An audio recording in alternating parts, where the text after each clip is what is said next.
So, good afternoon.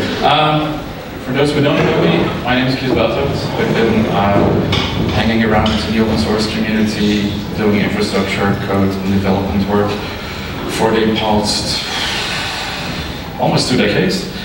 And I started actually out as a software developer, writing all kinds of code.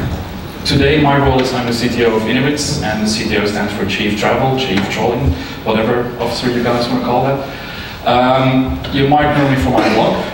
Who doesn't think everything is a DNS problem? And, well, I tend to start organizing conferences, which I probably should stop doing. Because I could invite you all to config management camp next week, but we're completely sold out, so I won't be doing that. Today I'm going to talk about continuous delivery of Puppet manifests. And the goals we have when we talk about continuous delivery is we want to have a reproducible way to continuously deploy software to etc Puppet on a variety of Puppet masters. We want to do that automatically. We want to do that fast, consistent, continuously, and also in a stable and secure way. So first, what's this DevOps thing about? Who knows what DevOps is?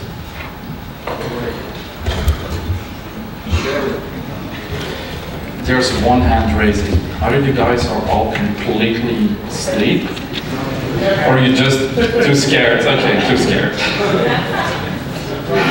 So Alessandro, what's DevOps? Cultural movement that bring together DevOps, That's a nice John Oswald quote. So yeah, for a lot of people, DevOps is a cultural and professional movement. And if you want to summarize that, it summarizes in 4 words.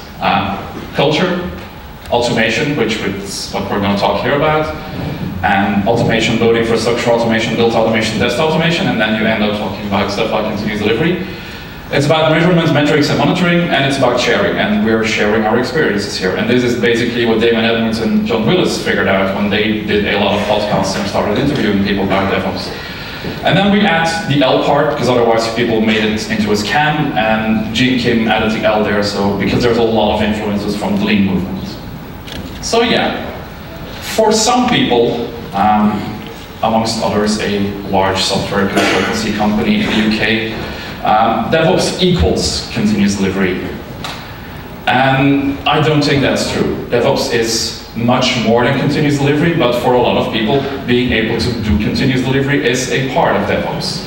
But today, the topic will be more about continuous delivery than something else. So what is continuous delivery about? I'm gonna let you read slowly the back page of Jess Apple's book. What?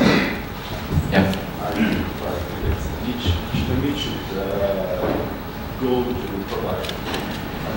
Each commit should go to production. Also the broken ones? There should be a flag stage which should find out which testing, some testing procedures and so on and so forth. So indeed, there should be testing involved. That's, I think, one of the key components of continuous delivery, that you do testing. The ultimate is that you actually do continuous delivery, and for a lot of people, that is the goal. Testing, a part of continuous integration, is the basic part where you need to start. If you don't do any testing, you cannot talk about continuous deployment or continuous delivery. And if you're absolutely sure that the quality of your code is good enough that you can continuously push it into production because you have sufficient test cases in place, then you can go to continuous deployment. So then people end up having a gig sizing contest. We do it 10 times, we do it 100 times, we do it 10,000 times. And they do that because the deployment and delivery used to be pain. It used to be that thing where people did once every 6 months. And there were 20 people needed to actually put a piece of software in production. I still run today into customers who don't want to upgrade their Puppet manifests on a daily basis because they're afraid of breaking stuff. They haven't figured out about NoOp. But deployment was something which is painful, and we try to learn from what is painful, and we try to automate that. So making sure that deployment becomes something which is something you do on a constant basis, which is as simple as going to the toilet or getting a coffee, that's much more important than doing it 10 times a day or doing it 100 times a day. And the guys from Etsy, and it's always scaring me to see that that's already code from 2010, when they released Deployinator, they stated that it's not about how many times we do it. It is about the capability to deploy code quickly and safely, and that part should be non-negotiable. We should always be capable of deploying our code safe and fast. So that brings us to infrastructure as code and infrastructure work. I have a lot of discussions with customers who say, yeah, we do Puppet, we write some manifest, we write some code, and we put it in production. And then you talk to them and say, well, you know, your developers, you insist on them having test cases, you insist on them having actual validated the code you're going to put in production so that it's stable and it won't be going out of memory and breaking and calling you up in the middle of the night. So why are you, as a system operator, actually tolerating to go manually into a platform and then make some changes and spread those changes over 1,000 machines?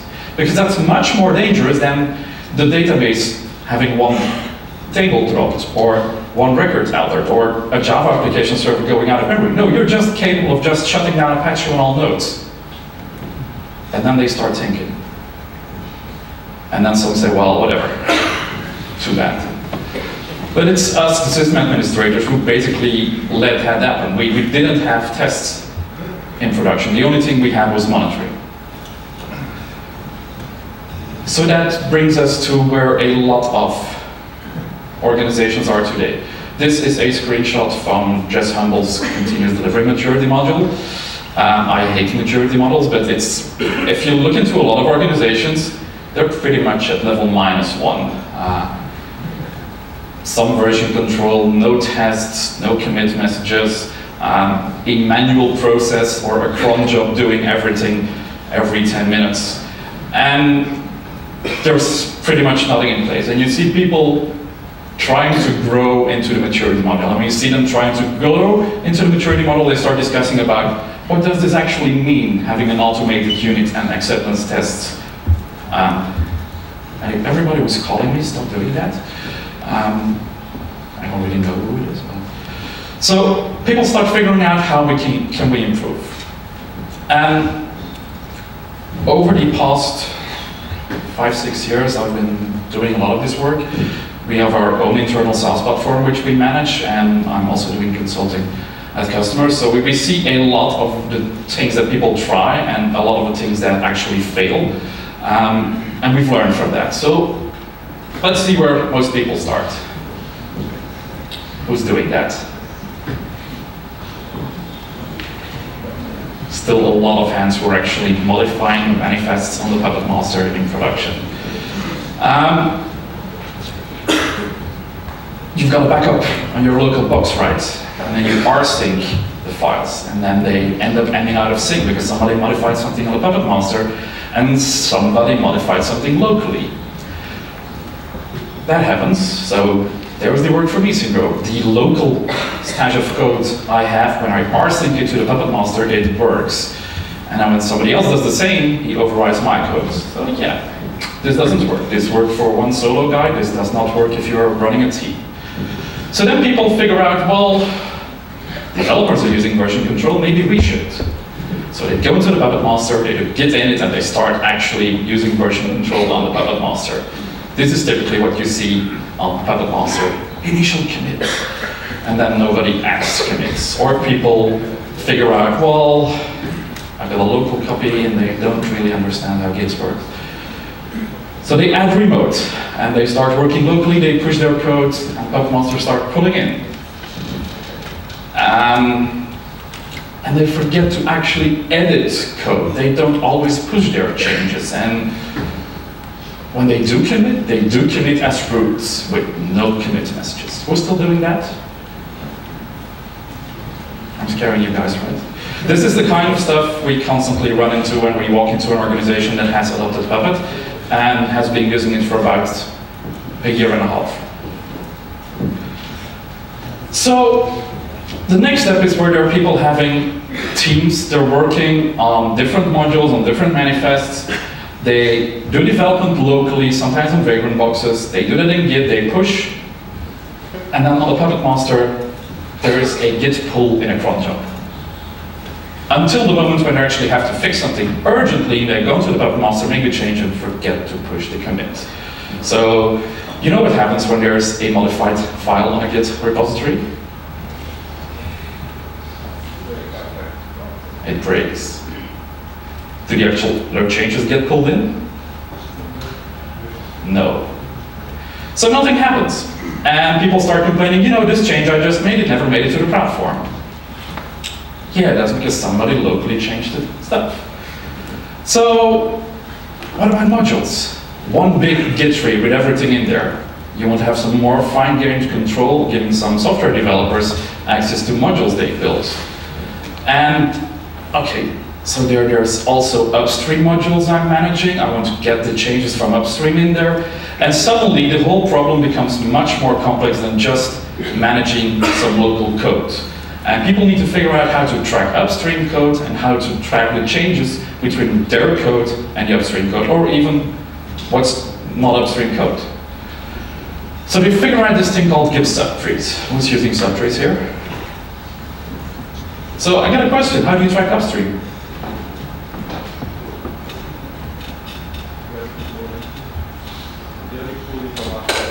You're only deploying from upstream, or manual pulls, or... So yeah, submodules, it doesn't really work when you're using upstream. So then come people who are using librarian Puppet. Who's using librarian here? Damn, I was hoping a lot more people were using it, because then they could all answer me, are you using Forge? You're using Forge. Now you have a valid reason to use librarian. If you're not using Forge, to me the difference between Forge and Git submodules, between librarian and Git submodules is small to non-existent. The other problem I have with using Forge is not about Forge, but it's about builds failing, because the internet is down and I always want to build in an isolated environment. Because GitHub breaks, because my internet connection might be broken and I still want to be able to deploy. So I really want a local mirror of what I'm doing. Trust me, the number of builds I see failing on a Sunday morning when we do continuous building of Jenkins plugin, for examples, and Sunday morning, well, GitHub was in maintenance, so there's like a zillion missing broken builds in my inbox. So I know Tim Sharp is a cool guy, and librarian being Old English for can't use submodules, it's kind of a joke, but what's the difference between those two? What's the left and what's the right?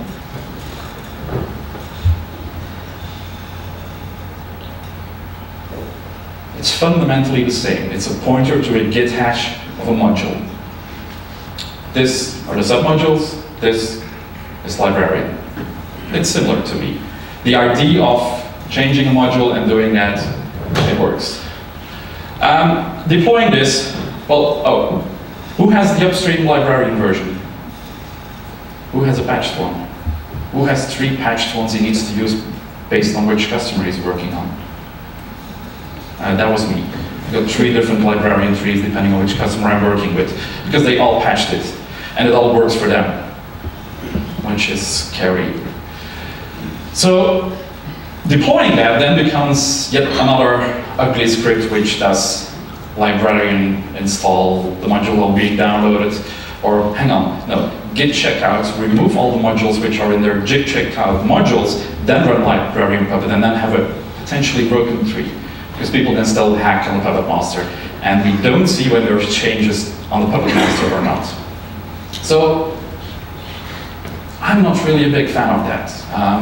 We're trying to get there, we're trying to improve the workflow and see how we can actually benefit from using librarian. But it's still not there. I'm still a big fan of just using regular Git submodules, because that's what Git is meant for.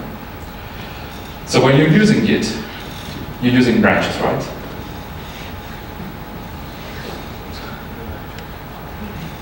So now there's two alternatives. Either you're all completely sleeping because of the coffee, or you have absolutely no clue what I'm talking about.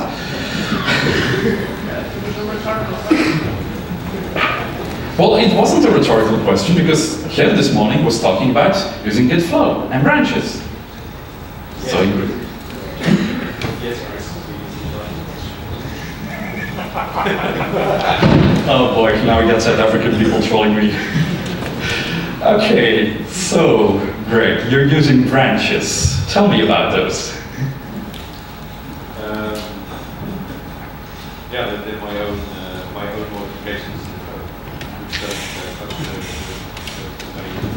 Okay, so they're your local modifications to the upstream code. Okay, that's actually a fairly useful case because then it's that branch which you pull into your main tree. But I see a lot of people working with a pattern where they have developed test production trees. They don't use master. And when we think continuous delivery, we try thinking in master only, short-lived feature branches. Git flow is a good thing, but when I'm talking to people, how long is a short-lived feature?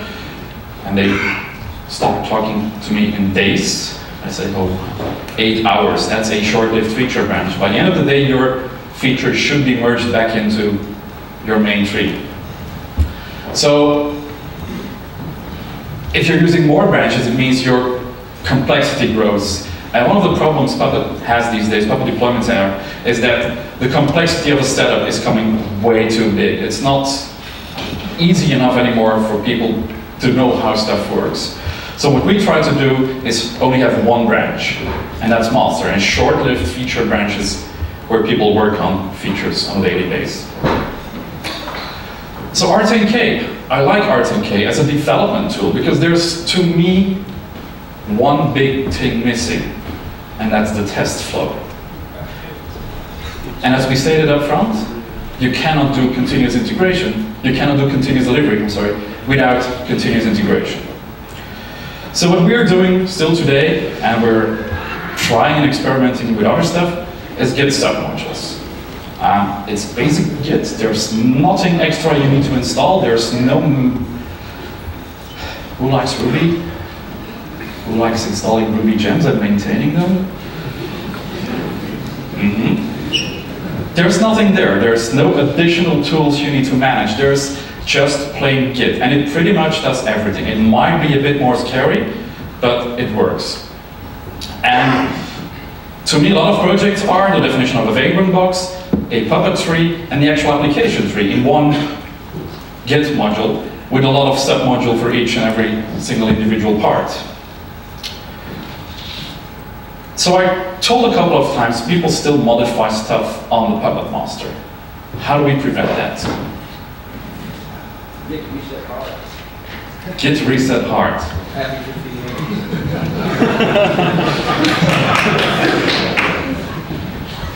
It's a good one.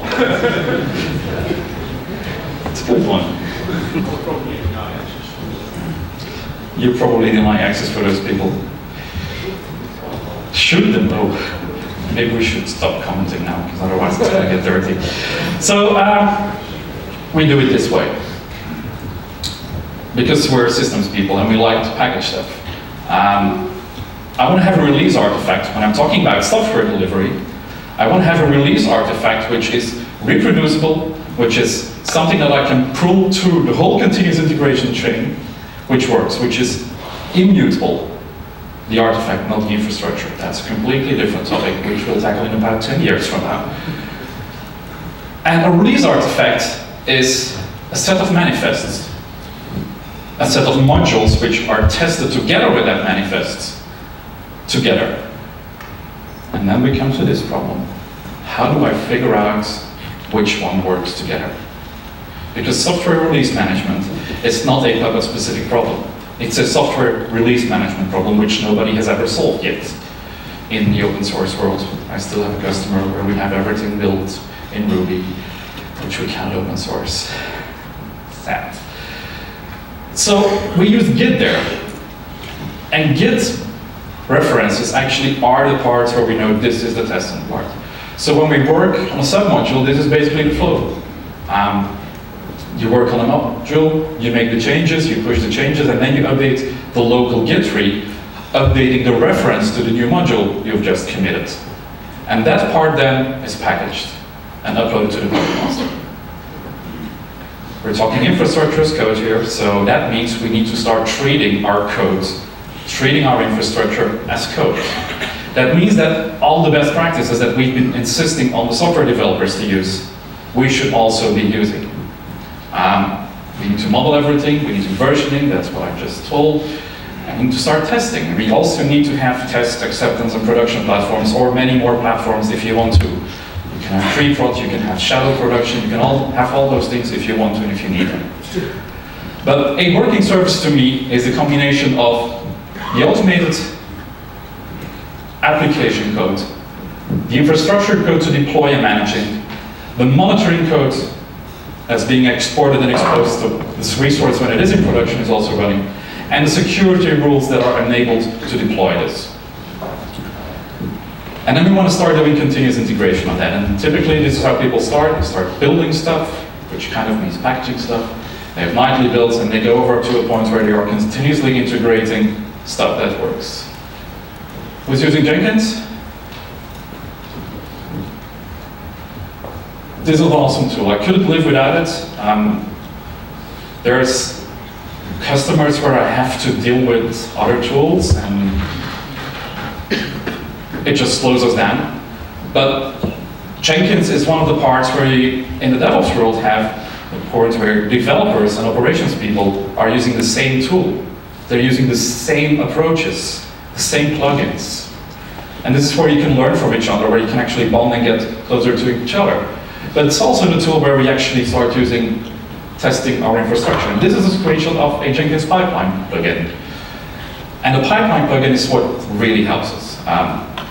This is actually an old screenshot because our pipeline is much longer now, but this is Puppet code.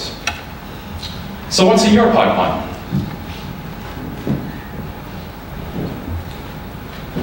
Nobody has a pipeline? I'll tell you what is in ours.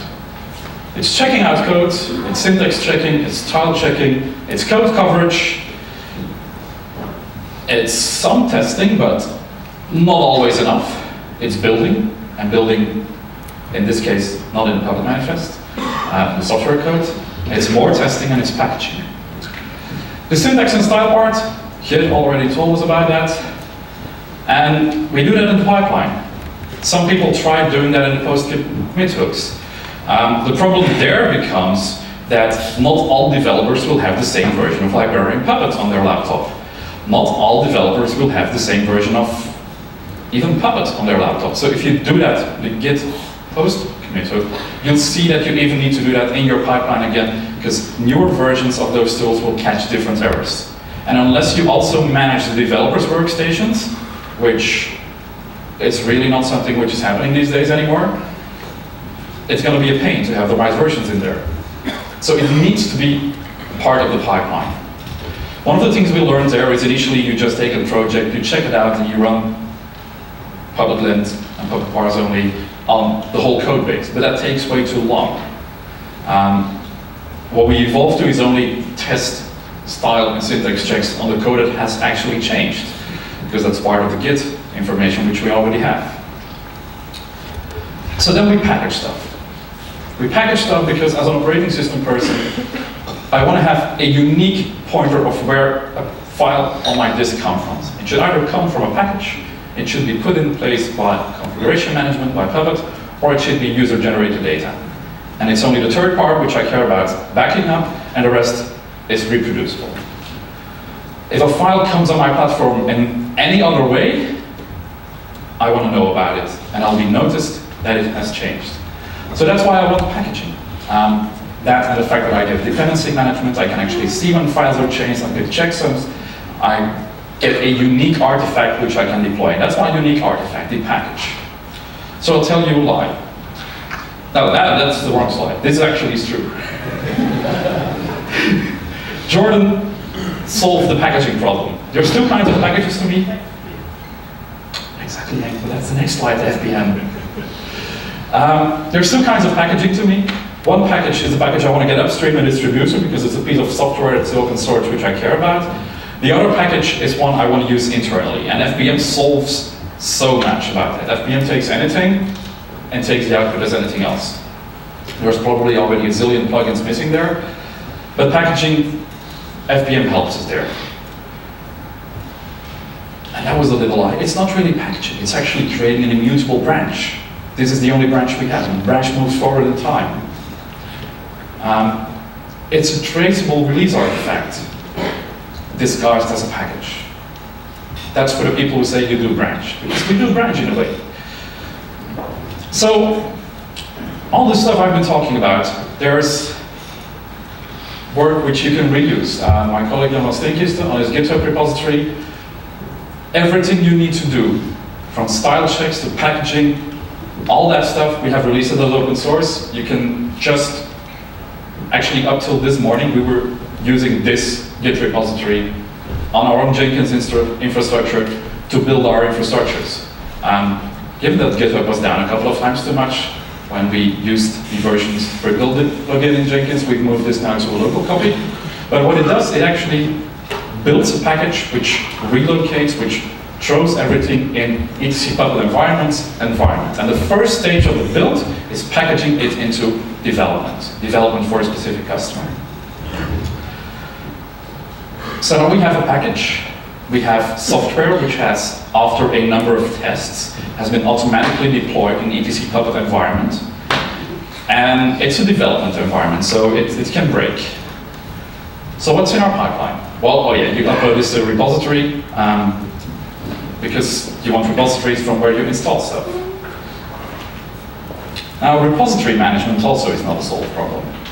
People who've seen me talk over the past 2 years noticed that I was talking a lot about pulp. Pulp is still there, and I actually hope it's going to stay there, but it needs improvement. If you want to do upstream mirrors, and I'll talk about the mirroring and the repository management pattern we use in the next slide, Pulp is awesome. If you are looking at a stability, Debian support, and if you hate Mongo, well, Pulp is a problem. There's a new tool coming out, PRM, and the guys from Immobilien Scout have their repository management tool, which also deserves some attention. But there's a couple of people now who are trying to manage repository management. However, which tool you use, the way we approach repositories is this way. We have the internet, and then we have local mirrors of all the repositories we use, because the upstream repositories tend to change. And sometimes upstream repositories just disappear. And if they disappear, you cannot rebuild your infrastructure anymore. CentOS, for example, we have different versions of CentOS repositories depending on which are production or acceptance or development platform. And Pulp makes it so that we only have identical copies of package just on disk once. Years ago, it used to be a pain because you needed terabytes of disk space for a couple of repositories. Pulp solves that for us. Then we have a bunch of upstream repositories where we basically cherry pick the packages we want into our own upstream repository. And that upstream repository is versioned together with the environment. So if you're in development, you have a different upstream repository as in acceptance and production. And then obviously there's some parts from upstream where you say, well, that's a good package, but well, I don't want the X dependency in there, so I'm going to recompile this with my own flags and put that in my own repository. And then there's the internally built code, which includes, for example, our Puppet manifests. So the set of these repositories allows you to build a reproducible infrastructure. And that's a pattern we try to use in our setups. So we upload stuff to repository, we deploy and test, and then we have in the Puppet master, etc, Puppet environments development.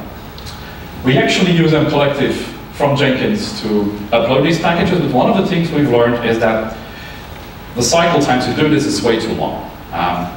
So we have a package which has been built, and the time between the endpoint of the building of the package and it actually being useful on Puppet master, with the uploading into the repository, and then collective getting the package there, is way too long. So what we're doing, now what we're working on is actually splitting that up, and directly uploading the package to the Puppet master, but also uploading it into a repository, so we can afterwards, re-bootstrap the box with the same versions in place if we need to.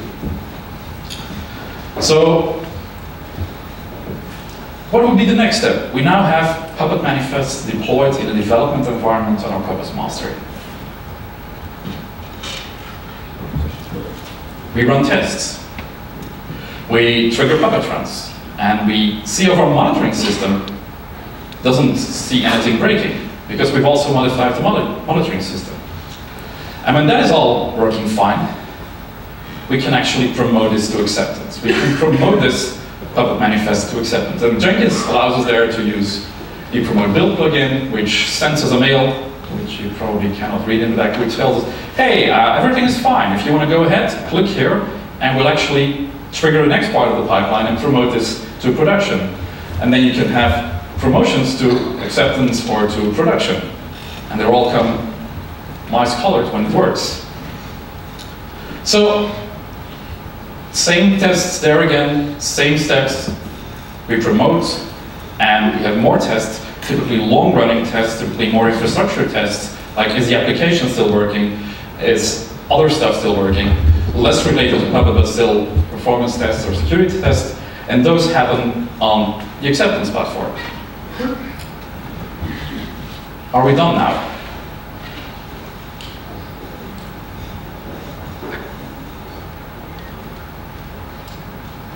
No, because we're DevOps people. We want to close the feedback loop. We want to let the developers know, or we want to let the rest of the colleagues know that software has deployed, and we want to send a metric, so that when we see this change happen, we can correlate the change in the infrastructure to other stuff happening. We use Graphite a lot. We pretty much use the draw as infinite pattern there, where Graphite allows you to draw a straight line for any non-zero value. And that's how we mark where the deployment happened. And we see stuff happening. And that's how we close the feedback loop and did continuous delivery of Puppet manifests. Any questions? Yes? Yep.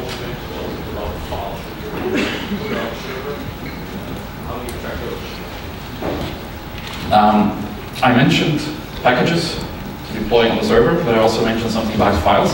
Wasn't part of our files something in the very early sites? That's something we don't do anymore. Or which files are you talking about? We're mentioning files which are not included to the build local system includes a file track those files. So package management figures out that consistency of, if you have files outside of a package, pretty much lost. Okay, so you don't track those. We don't track those. How would you ignore help there? There's no Git on my servers. So I don't see how. Yeah, it's another story.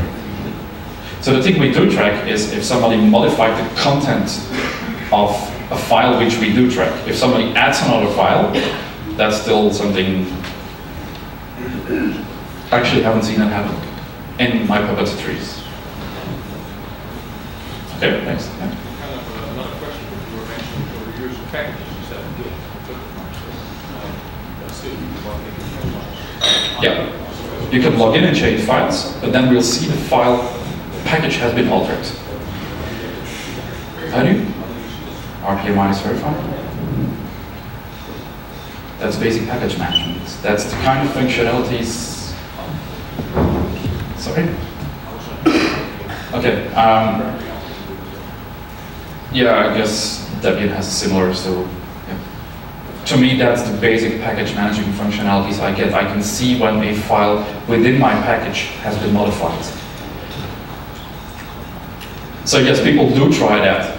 And then because you do frequent updates, because you do frequent builds, that file usually gets overwritten within the next, well, in our case, within the next day for sure. So then the developer figures that out. And that's a behavior changing pattern. So you let people do that a couple of times in a new environment. And then they figure out that each time they've made a local modification, it's going to be overwritten, and their changes will be undone. And after the second time, they figure out, hang on, why is this happening? And they come to you and you explain them about, oh, this is the workflow we work with. And they figure out how to do it the right way.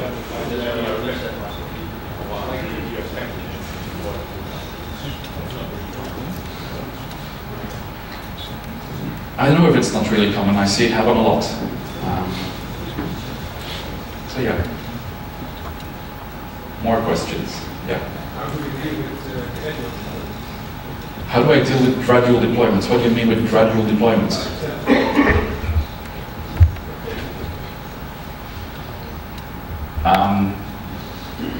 10%. So we're deploying this to the puppet master.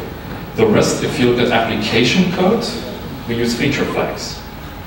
In application code, basically, we have nodes based on facts that know which feature they should have enabled.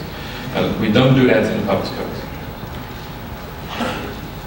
You want to see how, if you want to do something with, I only want to have updates of these 10 nodes with these changes, either we use feature flags within the puppet manifests, or we switch them to a different environment. But I haven't done many of those use cases yet.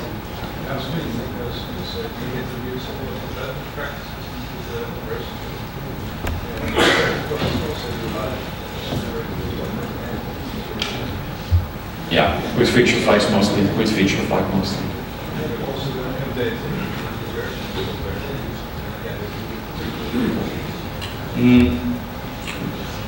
Gradual rollouts of software, typically we use them collective to do an A/B setup there. And you run Puppet on a number of nodes, you do the updates there, you run Puppet on another set of nodes, and you do the updates there, and you orchestrate that using the collective. That's stuff we do.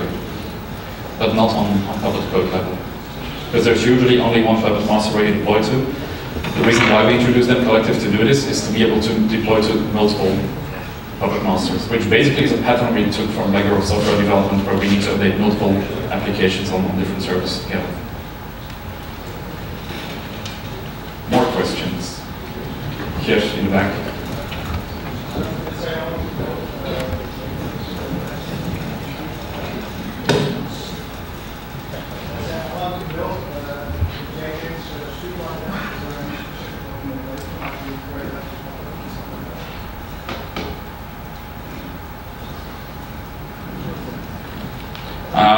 There's Puppet manifests to deploy Jenkins. I actually think Oshuke contributed to a couple of them. Agent Dero on Twitter is also working on a couple of them. Mine are pretty much obsolete since they were last modified 2 years ago. There's a lot of Jenkins plugins which you can install. We are actually using Jenkins to do continuous building and uploading of our Jenkins repository. So we have, on RPM's level, we have an RPM repository which does, which builds the Jenkins plugins, and then there's this Git repository which has a lot of the stuff which I talked about. Jan accepts pull requests, and I think he actually documented that in a couple of blog posts too. Because this part alone is worth the whole talk, but more questions? Yeah, about library.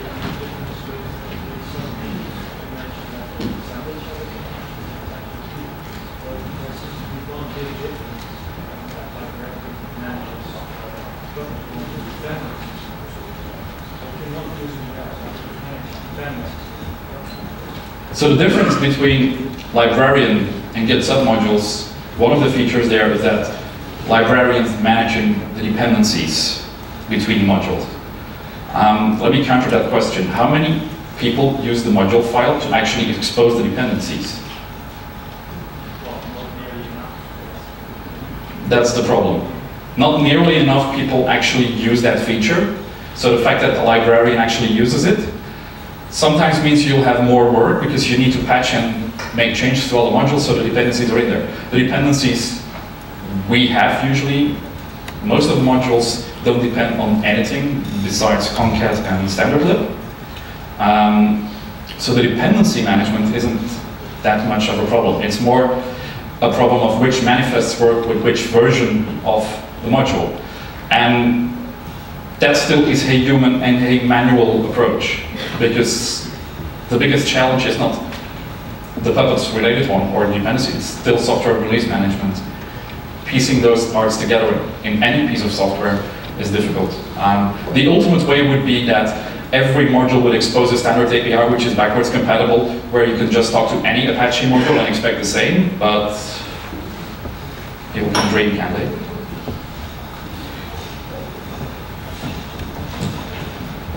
Yeah, in the back. You were talking about using repository. What was that for? I was talking about not using. So yeah, we use repositories. We upload packages in repositories because you want to be able to redeploy a machine. We stopped uploading packages in our pipeline. We stopped uploading them to the repository because the generation of the metadata and the uploads into the repository and then getting them down from yum, clean metadata, getting the package down, that cycle was way too long. And it didn't add any benefit apart from actually being able to reproduce the download and being able to reproduce the machine. So our pipelines are pretty much at the end of forking now. They're uploading the package into the repository, so if I want to, I can redeploy the Puppet master with the latest version. I can also revert to the previous package if I want to. I've never had to do that. But the package is there, it's in repository, but the way it gets into the Puppet master immediately is by just SCP RPM install, just to speed up the deployment process. One of the things we're actively working on is getting, because if you use pipelines, people say this is too slow. On the other side, if stuff breaks, you lose more time.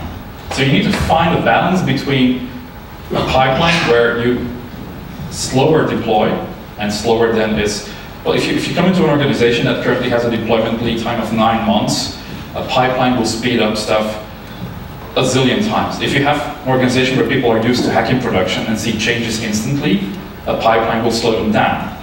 But in the long run, it will help them because it will break less. But one of the things where you start looking into, if you start building these kind of solutions, is that, well, we should be capable of doing this faster.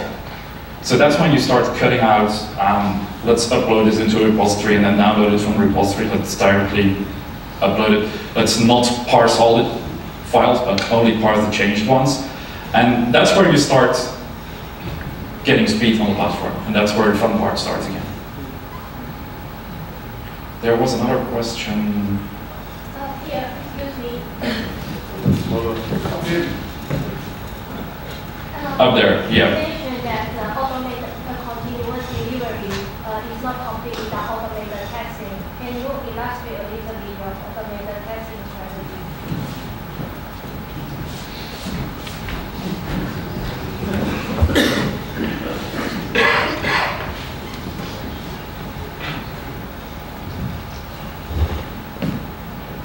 So part of it is actually in this part. Next week at Config Management Camp, Jan and Jan, where's Jan? They're going to give a talk about RSpec and doing test-driven delivery, test-driven development of Puppet Manifest. Part of that is in here. So ask Jan, or watch the recordings next week, I hope. That's one part, before you actually deploy. And then on the actual infrastructure, we trigger Puppet runs.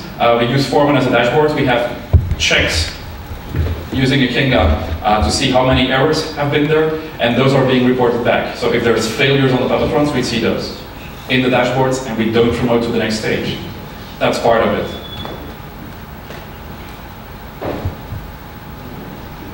I just want to know if there's a Debian-friendly repository A Debian-friendly repository management. That was one of the reasons why we were. That's one of the reasons why Pulp isn't really good. Even we have a couple of Debian people on staff, and even they try to. There's Debian support in Pulp, but it's not really usable. So PRM, if I'm not mistaken, also will have support for Debian packages, so that might be an alternative. The Mobilio Scout guys for sure won't be doing it. But on the Debian side, I'm still looking for good alternatives there. So, start building one. No more questions? Okay.